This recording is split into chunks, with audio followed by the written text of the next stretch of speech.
We are in the last season that you did with both SG-1 and Atlantis running concurrently. Now, you were more over on the SG-1 side for season 10, correct? Yes, correct. Okay, and we already went and talked about that content. Now, for Atlantis season 3, you submitted a couple of episodes here. At this point in the franchise, this is your third season of writing 40 episodes a season, which is still absolutely crazy. At this point, do you recall thinking to yourself, you know what, I think we can keep doing this. We figured out a stride. We've got the size of the writing staff that we need to pull this off. We have the resources of 2 shows that we're pooling together to make this happen. Or are you thinking, you know what, I don't know if I can do another one of these if SG-1 got picked up for a season 11 with 20 episodes on Sci-Fi Channel? It's amazing how humans adapt. But yes. I remember the first season, we did 40 episodes. I thought, there's no way we can do this. And we did it. And it's funny because at the end of that season, even though it was exhausting, I didn't really feel any more exhausted than I did just doing a single episode of SG-1. There's just more scripts to write. And then we had, of course, Morton Garrow on board, and he was a script writing machine. and so really by the time season 3 came around, I honestly thought we'd be coming back for an 11th season for SG-1, and we've discussed this in previous episodes. But I was fairly confident we'd be coming back, and no, I had no hesitation or concerns about producing another 40 episodes of television a year. Although, I look back now and I think to myself, wow, how is that possible? Especially after doing, my last 2 shows were 13 episodes a season, and they seemed overwhelming at the time. I just, looking back, I can't imagine sort of doing 40 episodes today. I think that we've all been accustomed to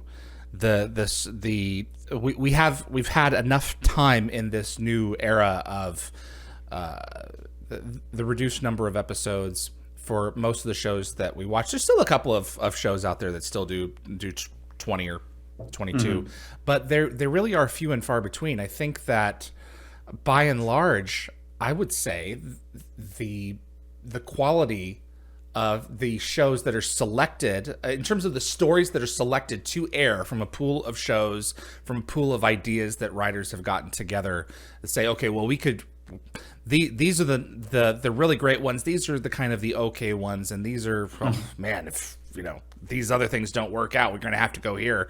When you have a fewer number of hours, you pick from the top first, I would think, and that would give you a greater reason to have a greater chance at getting more memorable episodes on the air if you're doing 10 as opposed to 20. They would have to be stronger overall. Yeah. Yes and no. I think, you're talking about really, so there's a stark difference between a network television and streaming, where network television very much the 20 plus episode per season variety, and they tend to be more episodic in nature, whereas the streamers tend to be more serialized. And you're right, you do tend to tell a more compact story. It's very similar to, because the UK model, the 6 episode model, and as a viewer, I kind of prefer those models because, like you said, there's very little wheel spinning. You just tell the story. You have whatever 6, 8, 10, 13 episodes to tell your story, and so you tell it in as concise and as engaging a fashion as possible. Do you look at it like, man, the networks, they really milked us for everything that we had back then so that they could have a block of syndication episodes, or it was just the standard then and this was all we knew? And no, it was a standard then, but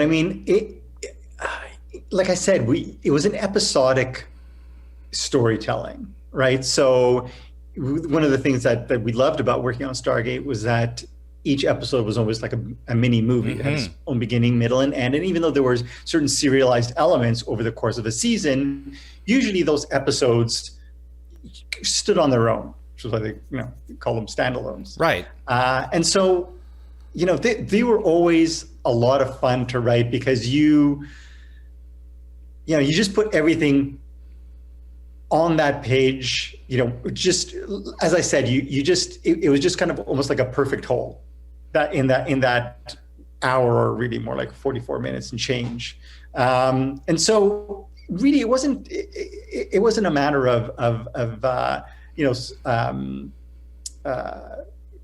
go back to saying spinning our wheels, but of course there's certain episodes that maybe weren't as strong as other episodes, but they were never, people use the term filler episodes, and really that could apply maybe to a serialized storyline where you're not advancing the story. But when you're talking about an episodic structure, there's never really a filler episodes. They're all, individual episodes. Some may be stronger than others. You may have a, back in the day when budgets were tight, we would do the occasional clip show or the bottle episode.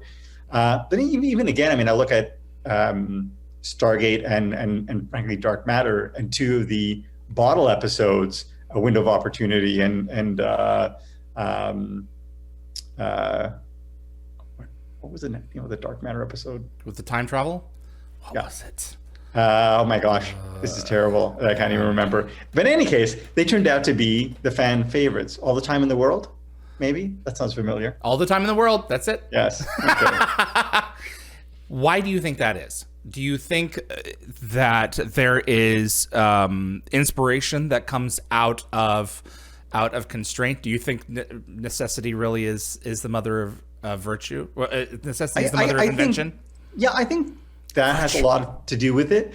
But a lot of it has to do with the fact that because you're thinking smaller, and by smaller I mean you're not thinking expansive, no big space battles, you're traveling from one place to the other, you have to focus on character.